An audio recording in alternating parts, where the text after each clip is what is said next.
Hi, friends, and welcome back to the NeuroSpicy MomPod. I'm your host, Austen Marie, and you've officially stepped into the softest corner of the podcast universe for neurospicy brains, big feelings, and zero shame. Today, we're diving into a topic that, if I'm being honest, I've held a lot of shame around for most of my life, and still kind of do: money.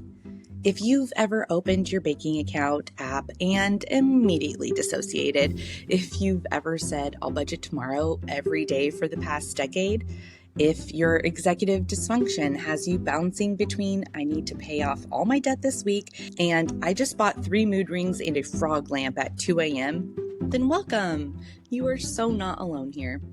In this episode, we're going to talk about why neurodivergent brains struggle with money, how executive dysfunction plus money trauma show up in real life, practical, non-shaming tools that actually work for us, and how we can gently model financial literacy for our kids, even when we're still figuring it out ourselves. As always, we're bringing the science and the sparkle because healing doesn't have to feel like homework. And I want to name something right here at the top. Talking about money right now is extra tender. Our political and economic landscape is shifting every day. Small business owners like myself with my Etsy shop are unsure of how to price our products, and as costs rise and customers cut back. Service workers and tradespeople, like those of us running cleaning businesses, are waiting to see if we are the first expense to go as families tighten their budgets. All of this is happening while vital resources like food stamps are being slashed.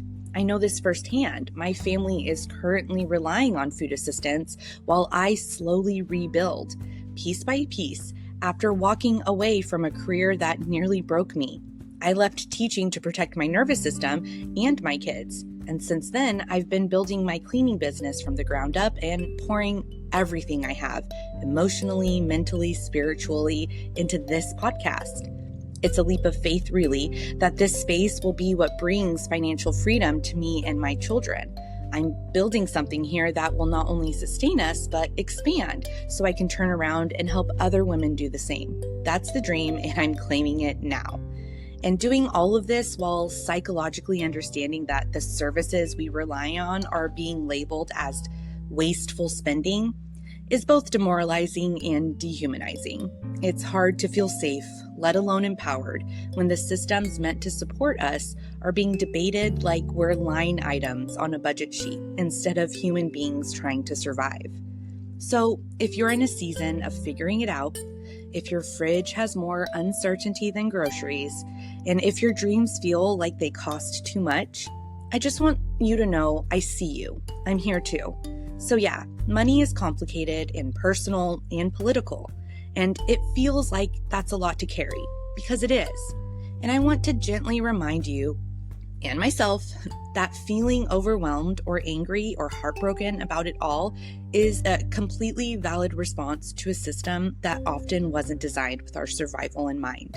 But we're still here, we're still dreaming, still building, and that matters. So let's jump in. Let's start with your weekly reminder, because I say this a lot, and I'll say it every week until it sticks. It's not your fault. It's your wiring. It's your nervous system. It's the trauma. It's the fact that the world, and especially the financial system, wasn't built for brains like ours. Executive dysfunction is what happens when our brain's manager is offline. That little prefrontal cortex, the part in charge of planning, organization, memory, impulse control, and time awareness. Well, she's taken a nap, probably under a weighted blanket. And if you've been here a while, you know I love teaching about the handbrain, a simple, powerful way to understand our brain's layers and how they work together. So let's hold up our hand like you're about to give a high five. Your wrist is the brain stem, responsible for basic survival functions like breathing and heartbeat. Your forearm acts like the spinal cord, connecting your body to your brain. Now fold your thumb across your palm. This is your limbic system. This is where the big emotions and survival responses live. Now finally, fold your fingers over your thumb and those fingers represent the prefrontal cortex, or our thinking brain, that manager. When everything's calm and regulated, your hand is closed. Your thinking brain is online and wrapped gently around your emotional center. But when you're dysregulated, or if you're neurodivergent and constantly navigating sensory overload or executive dysfunction, your fingers flip up. Your thinking brain goes offline. Your emotional brain is left running the show. That's why budgeting, paying bills, or facing money stress can feel impossible, because your brain is operating from a place of survival, not logic. Understanding that we work from the bottom up, body to emotion to thought, helps us soften the shame and start supporting ourselves the way our brains actually work. So if budgeting, paying bills on time, or even just looking at your account makes you want to cry, disassociate, or clean your kitchen junk drawer for the 8th time, that's not failure. That's a stress response. Neurodivergent folks, especially those with ADHD and AUDHD, experience real measurable differences in how the brain processes time, reward, and motivation. Add in dopamine, seeking behaviors, impulsivity, and emotional dysregulation. That's not a recipe for financial peace. That's a recipe for buying a mushroom lamp and 3 witchy planners you'll never open. Now let's talk about the trauma side. If you grew up in poverty, around unpredictable adults, or in survival mode, your nervous system may literally perceive money as a threat. Budgeting isn't boring, it's unsafe. Your body thinks it's bracing for danger. And when your nervous system doesn't feel safe, your executive function can't engage. Here's a real stat moment. About 80% of adults with ADHD report chronic money struggles. That's everything from impulsive spending to mounting debt to complete avoidance. And here's why that number matters. This isn't just about overspending on fun little treats, although yes, retail therapy is real. It's about how financial instability compounds stress in an already overwhelmed nervous system. It's about how falling behind on bills can spiral into shame, relationship strain, housing insecurity, or legal trouble, all while your executive function is glitching. For many of us, especially NeuroSpicies who are low income, disabled, single parents, or dealing with systemic oppression, these money struggles become barriers to healthcare, safety, education, and stability. And let's not forget the mental health piece.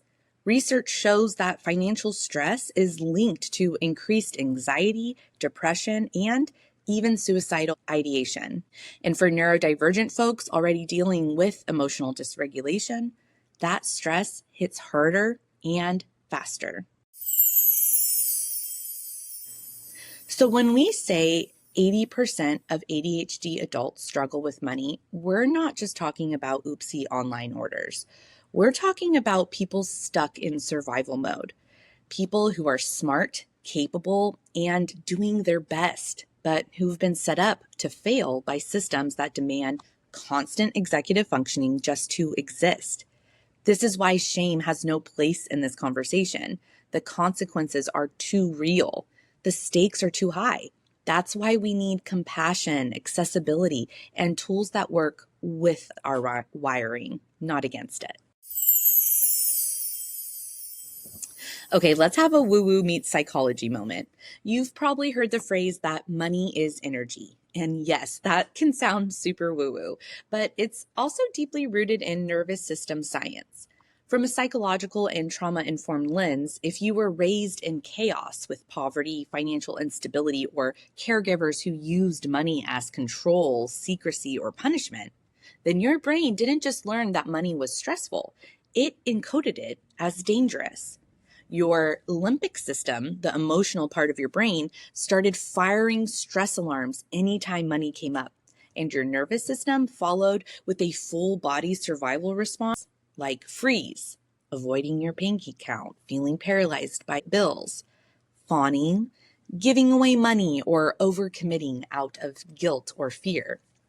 fight, panic budgeting, obsessing, hyperfixating on lack, flight, avoiding taxes, bills, and even thinking about money at all. So when we talk about financial avoidance or impulsive spending in NeuroSpicy folks, this isn't just about executive dysfunction.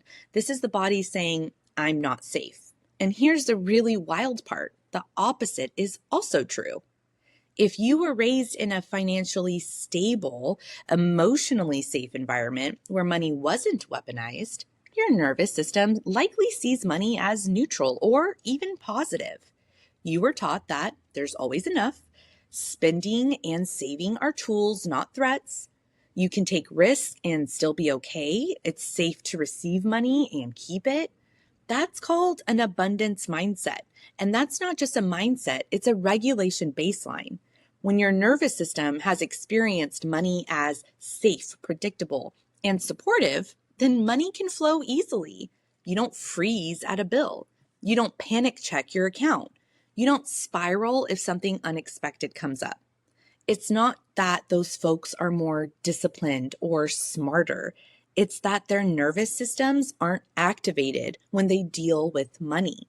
And that gives them access to the parts of their brain we NeuroSpicy babes often lose under stress, like planning, decision-making, and long-term thinking. So if you've struggled with money or budgeting feels like trauma in a spreadsheet form, it's not about your worth. It's about what your body has learned is safe. This is why financial healing starts with nervous system safety. Before we talk numbers, we regulate. Before we make goals, we ground. Before we change our money habits, we offer ourselves the safety we maybe never had. Money is energy, and your energy is sacred. Let's teach it that it's safe to receive, to grow, and to hold. Okay, now that we've softened some of that shame, let's talk about support.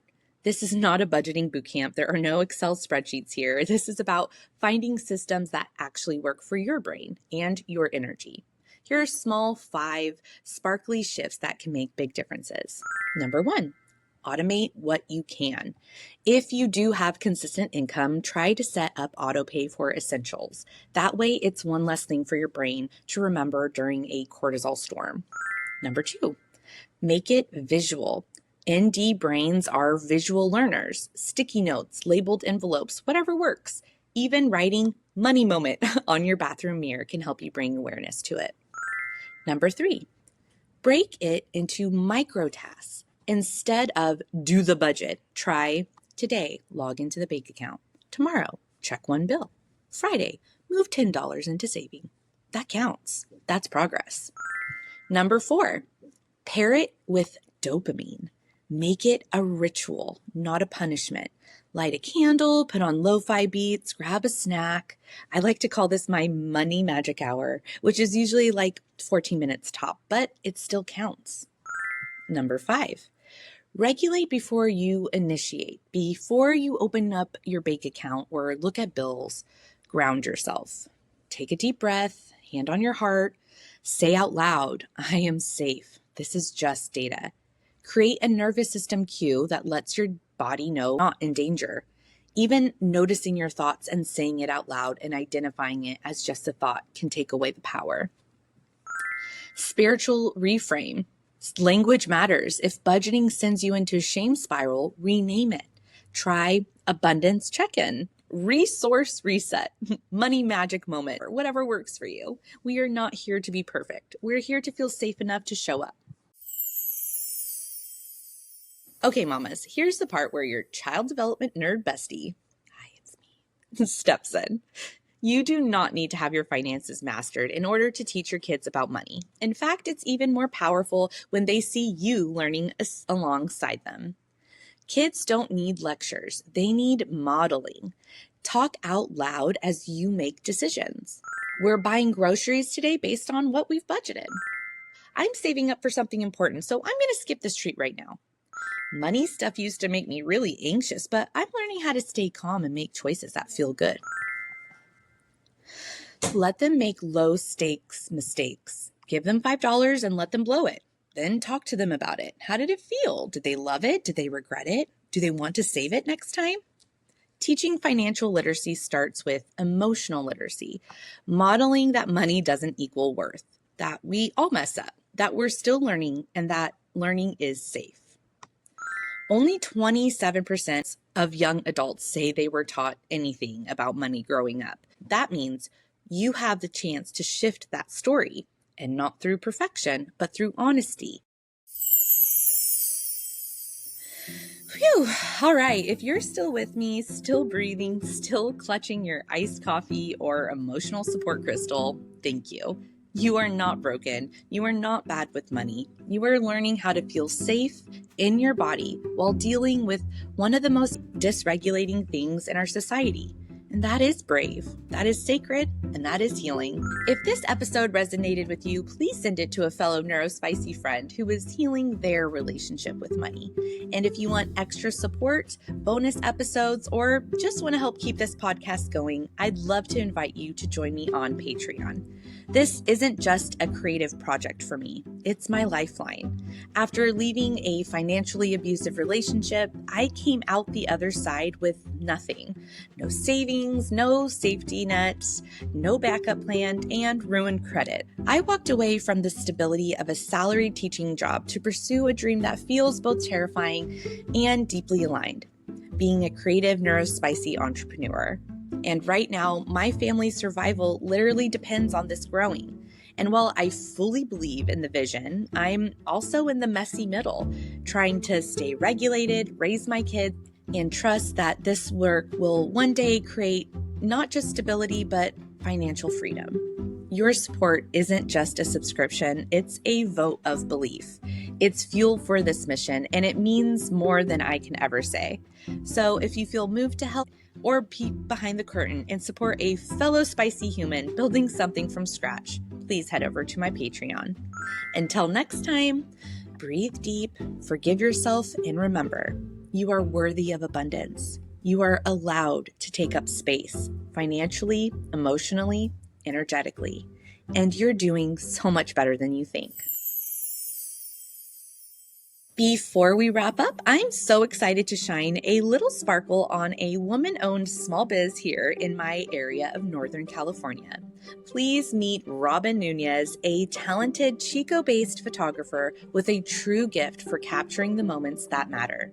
Whether you're snuggling with your kiddos, chasing your wild toddler through a field, or celebrating your graduation, Robin has a way of making real life feel magical on camera. She offers everything from family and pet portraits to sports photography, engagement and maternity shots, and graduation sessions, all with that authentic, outdoorsy golden hour glow. Robin has also been running Robin's Playhouse daycare for over a decade, so she knows kids and candid moments better than anyone. Her daughter even helps assist with sessions, which makes it feel extra cozy and connected. You can check out her work and book a session by visiting her on Instagram at Robin Nunez Photography.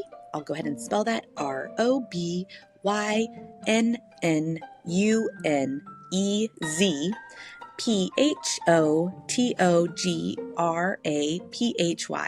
And please give her a follow to support another incredible local mom turning her creative dreams into reality.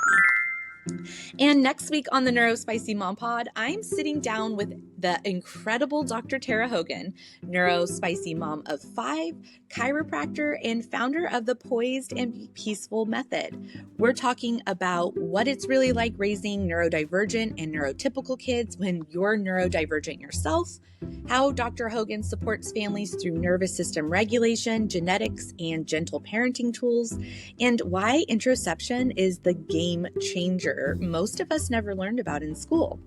It's real, it's raw, it's wildly affirming, and you won't want to miss it. Until then, stay safe, stay spicy, and remember, you're doing so much better than you think. Ta-ta!